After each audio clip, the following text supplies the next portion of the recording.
All right. Welcome, everybody. Really good to see you all. All right, perfect. Is this working? Yes. Fabulous. All right. So just taking a seat. My name is Sarah. We're going to be spending the next 30 minutes together with my dearest Iyo here. Hello. I hope that you're feeling good and that we are happy to spend this time with you. I'm happy that it's not also a lot of people, because maybe it could let the opportunity to make things more intimate, maybe. We've been talking a lot about intimacy, actually, which is not always easy to create in such big spaces. So at least we are cozy here, which is great. We are going to talk about a few different things within our conversation. We had different ideas about how to present this to you all. It is going to be basically a conversation between you and myself. We really wanted to present to you Dreaming Beyond AI. That's a collective that we both work on. If you haven't had the opportunity, please do check out the exhibition that we have going on behind you. So we basically work as a platform to question our relationships to technology, our relationship with AI, and the future that it offers a lot of us, and trying to center the margins in the work that we do. So we work with a multitude of people, including researchers, technologists, activists, artists who are working on these issues and on these topics, and which has been a passionate thing to do for the last 3 years now already. Time flies. And yeah, we did work on a residency for the very first time last year that you can talk to a little bit more about. Yes, so our residency was about AI, time, and temporality. It was very important to very question time, especially within the scope of AI, when you think about, say that, hey, with this tool, you're going to save time, and one of the questions is like the time of who, actually. And so it was an opening question about invisible digital labor, but also on problems that we could have also in the community, like who have time to very take care of this question, actually. But as we wanted to quote, for example, Peggy Pierrot, who was saying, like, if you don't have time to take care of technology, technology would always take care of you. So we need to already create this space in different kind of places, educational spaces, to start talking about this and really break this idea of you need to be expert. To really question and to really have this knowledge, actually, that people have by just using these different tools. Yes, and you will see within the work that we do over there, also behind us, is the pluriverse that also is going to explain how we even created all of this, what was the process, what was the intention that we had. The title of today, talking about liberation and healing, is something that we are very intentional about centering also in the work that we do. So when we talk about healing, we know that as, for example, racialized people from different communities, our healing is extremely hard to center just because there's so much to do. Even here, today, we're all running around. There's so much that we need to care for. And so how does it look like in our digital life as well to create healing for each other? The technology of care and, centering community as well, which is something that is very, very important in the work of Dreaming Beyond AI. And so we'll talk a little bit about how did we create this technology and community of care within the residency.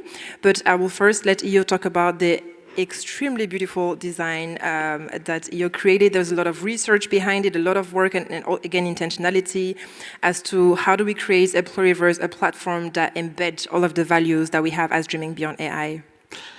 Yes, so I think one of the things with Dreaming Beyond AI is we are coming from different places. So Nushin at the moment is in Taiwan, but she's living in Vienna. Sarah, you is living in Lisboa. I'm living in France, in Paris, So there is also this idea of some of us have to encounter through web and through digital, especially to start creating, because some of them are very alone also in the space and don't have the space to talk about this kind of question. So the idea was really to create a link between all of this through a website who can carry all this creation. And in this idea on the design process, there was this idea of having the possibility to create an explorative mode that could very let you rethink this idea of pluriverse, this idea of different worlds can live within one. But there was also this idea of proposing maybe a bit more accessibility also, and so really trying to share our values through the design of the platform, but not only, because there is also this question that was asked when we had to create a space, not a digital space, but a space through this residency, you know, having a community together, living together during days, and also after some times of like exchanging, having some artwork being produced. It's also not designing only web, but also system of relationing together.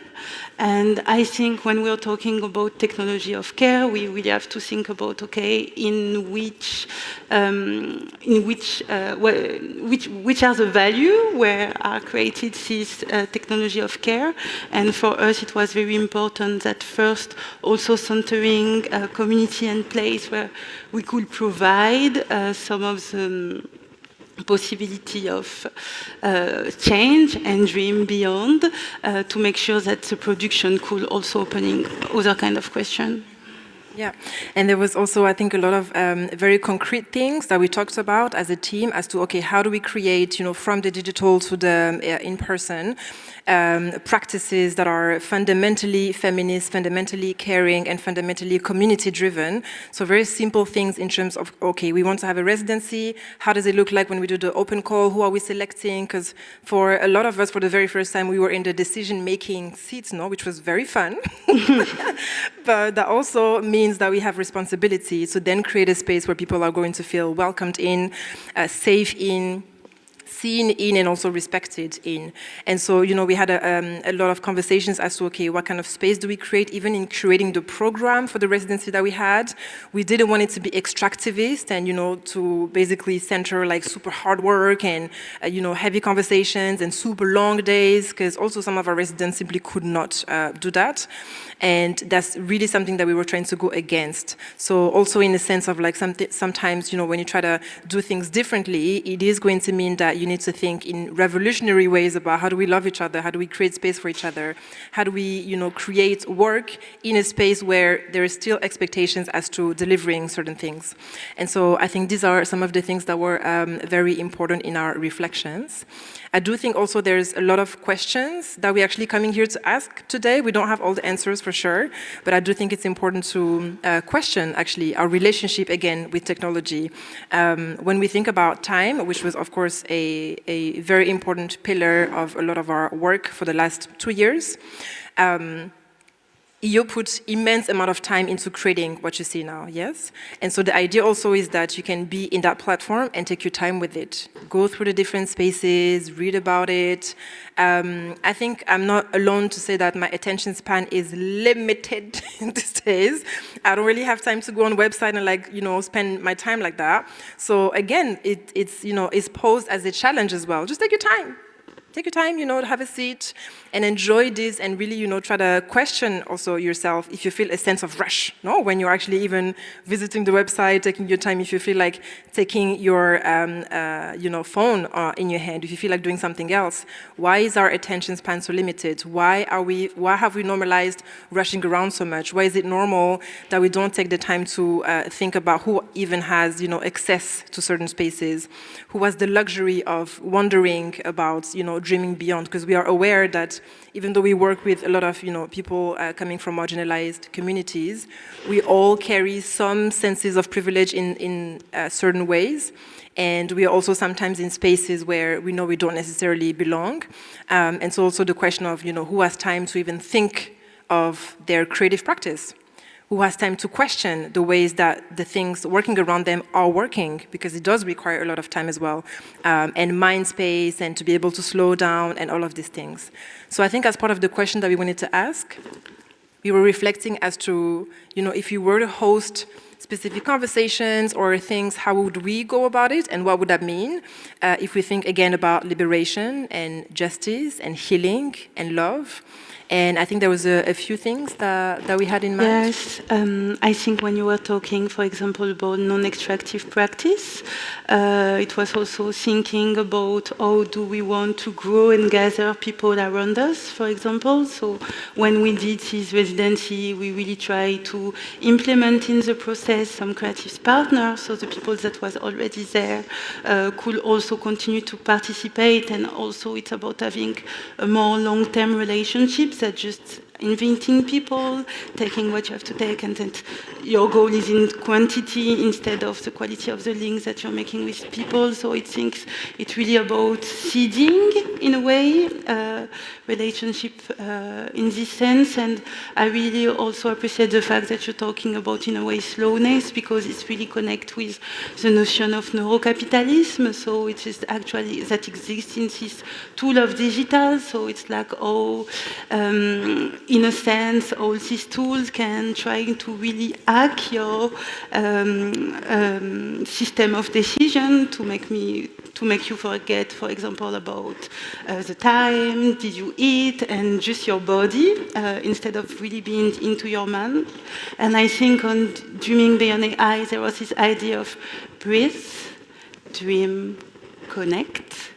And so this idea also to breathe, I think, to really center back the body. I know that we have this experiment with care, that is a somatic worker, for example, and we already trying to think about time and temporality through AI, through also our body encounter. And it was like a very, very amazing workshop.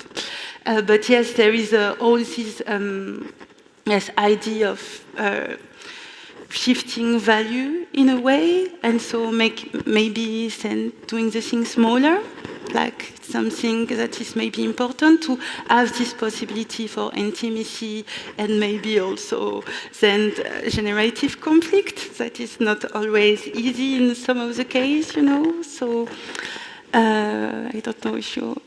Yeah, definitely. And I think there was also a lot of beautiful thing when we talk about intimacy. I mean, we are a very, very small thing doing a lot, okay? But there's, for us, a very, big importance as to how do we create intimacy with each other. And that means sometimes, we do allocate time, and we are in different parts of the world, yeah? So we do allocate time to, work on something specific, but we super embrace the fact that life comes in the way of these things sometimes, and we just work around it. Even though we know that, in a capitalistic society, our productivity is very important. But we do believe that we have value just because we are. Yes, and so we just work with each other in this way as well, being able to respect each other's rhythm, being able to talk in soft ways, having a lot of empathy as part of everything that we do. And I think just if we can also invite all of you to just, dream as well beyond, because I do fundamentally believe that in such a violent world, and also AI technology that can be very violent, and we talk a lot about that in our platform as well and question that, it is very, very beautiful to dream and to just think of what could be. What would an alternative world could look like? It's so hard sometimes because we're also anchored in the realities that we are in, but there are different ways of doing things, and we must believe that these are true so that we can accept that, okay, we each have responsibility as to making this happen. So if you can just dream of even creating intimacy now and think about our healing, I would love to, for example, get to know the names of each of you, having a little story, a little check-in. How's your heart today? Yes? How do you feel in your body? I was here much longer yesterday. I came a bit later today, but it was very overstimulating for me to be in the space. I was telling someone, I'd love to talk about that. I'd love to know what has been on your mind lately. I would love for us to be maybe in a circle, and that you and myself could be among you and not necessarily, here as experts and listeners, because I'm sure everybody has expertise on something in this room. So that's also part of, moving and changing the things that we have normalized so much. Do we need to rush as much? Does the space have to be so big? Could we maybe, do things that last a bit longer, but where we can actually interact with each other? So all of these questions in terms of how do we want to actually create healing ways of interacting with each other, which is also something that is fundamental to our practice. And we were able, through Dreaming Beyond AI, to go in many different spaces, which has been a beautiful thing. EU and myself were in the Netherlands not too long ago for an event that was called the Embodied Restoration Lab. We were basically invited with, I think it was 20 around, other 20 activists, researchers, teachers, architects, designers, AI people as well, to just think about these intersections. And it was beautiful because there was like, listening session where we just literally listened to music. We had food together. We were able to engage in different ways. So for us, it's just a continuous journey to think about liberation as part of our practice, with the things that we attend, the things that we say yes to and no to. We all struggle with people pleasing over here. I will say that. So it's not always easy to say no. But that's also part of doing things differently and thinking of our liberation to be intentional into what do we exactly choose and where do we want to be. And I think so when we're thinking about technology of care, to get back to this, we can say that the technology of care, like it's technology that can mirror the systems that we are already putting in place into the community, friend and gathering and action that we are doing. But the question is like, okay, what do we need technology of care? What are actually the purpose of it? Especially in this time when there is a war and genocide and everything, like how to approach the question of technology of care into this. And the question of technology of care for us, it's really important to have space to maybe be able to do this work on the struggles that then also go with care. So it also means to be able to create a tool to protect each other, to create space to... Oh, okay. But yes, it's really also important to create this space of care, to also be able to create a space of resistance that are creating to this system of domination that we can see very reproduced by this technology. Yeah, because we definitely are aware as well of all of the violences that AI technologies create.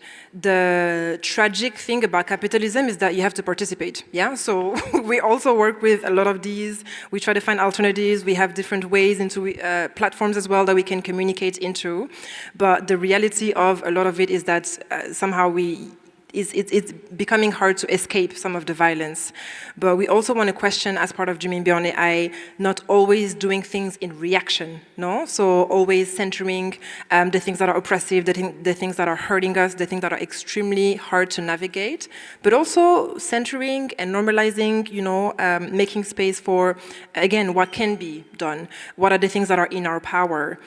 Is it so wild to actually do an entire day of conference around love? Why not? No? So also, again, being able to do things differently. We have a few references that we'll talk about, but maybe we can talk about the upcoming fellowship, do a little teasing situation about that. Yes, maybe we can do that, yes. Actually, with Dreaming Beyond AI, there is really this idea of like everybody could actually be toolmaker and actually having multiple roles actually.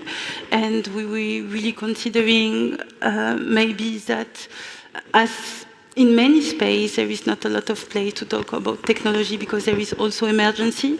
What could be important is we start to create maybe some coalition, that could be interesting. And with this kind of coalition between different kind of domains, we could start to create tool authorized applying to certain contexts, but it's just like a bit a teasing of what's coming next. I think there is also a lot of things to maybe share, and so stay tuned, subscribe to our newsletter, or let's stay in contact so you could see actually how CIDA are going to develop in through time, maybe.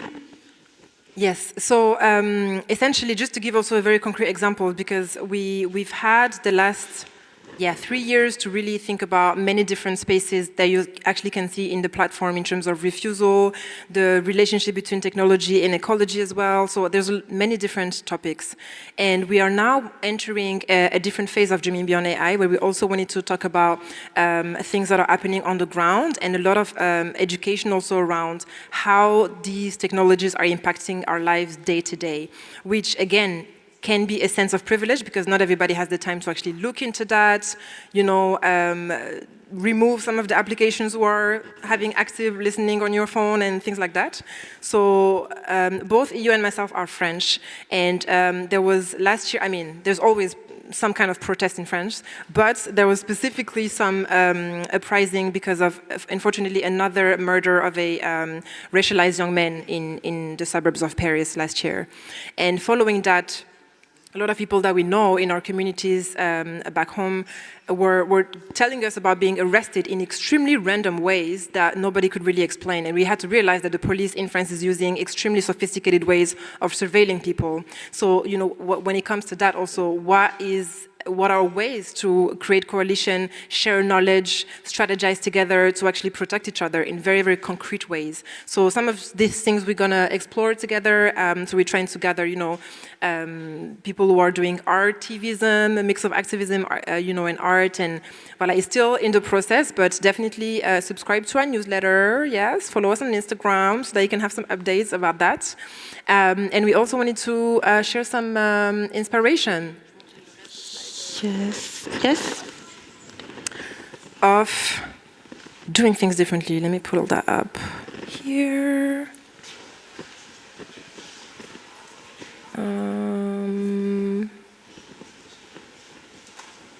All right. So the photo that you see here is attends.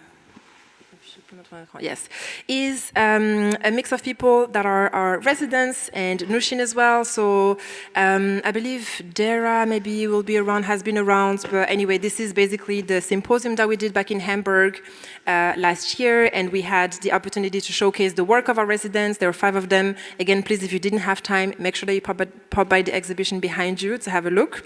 There's also an amazing microsite that, again, EO designed in beautiful ways that's accessible specifically to see the work of each of the residents. So there's Hiba Ali, Noam, Deralus, Kira, and Bretas, coming from different parts of the world who were able to really focus on creating work in relationships to AI, time, and temporality last year.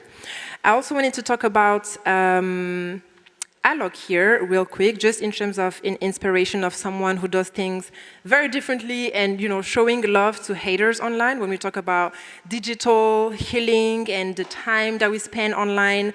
Alok is an amazing writer, stand-up comedian as well, and author. And I don't know how, because I could never, but every time somebody comments something or, you know, a hateful comment, Alok takes the time to send them love in a way and to also question. So you have an example here of somebody that says, I wish there was a puke reaction button, and Alok goes on to say, I wish you peace, you know. What is actually disgusting is not my appearance, but rather the way you treat yourself, and by extension me. I love you more than you could never hate me. And I think there's a lot of different lessons from Alok in the way, hi Dara, Dara's here. In the way that we interact online, because of course some, you know, unfortunately a lot of people allow themselves to be much more hateful than they would be in real life. I also wanted to shout out the Intelligent Mischief. That's a platform that you can find on Instagram. They also have an amazing website, and they do beautiful arts and collages like the one you can see here that says, what if we treated our art and culture as ceremonial, and it supported our healing, wellness, and care for each other and the land. There's a lot of beautiful questions that are community-oriented. They talk about digital justice a lot, and they are based in the US. And the goal is to create a culture of Black liberation with a very, very specific purpose. And I love that they talk about the cultural experiences that they do within Black communities that posit the assumptions that Black people exist in the future and that we are free there. So when we talk about liberation as well, no? Being able to imagine, being able to dream, being able to suppose that we exist in the future and that we are free there. Another shout out here from Radical Data. Do you want to talk about them, Iyo? Yes, we could talk about them, but yes, I also want to know how many time do we have? Do we have still 5 minutes?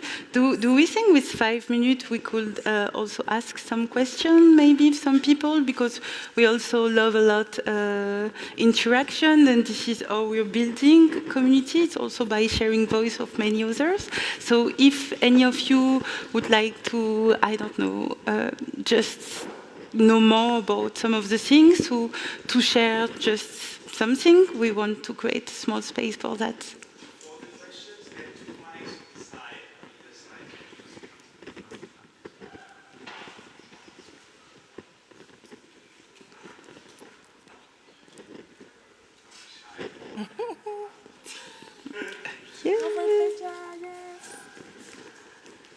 Hi, I missed you.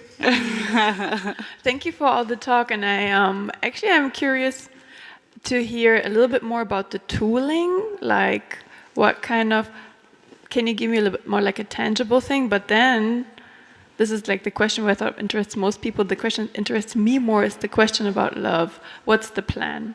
I mean, what's the, like, in which like theory of love, in which line should, when we follow, for instance, bell hooks and like, you know, saying that love is justice, and that love is that you know you want to support each other's spiritual development. Like, where does like general AI application figure there? And how should we? How could we? Where could we? Where would we dream towards? Or you?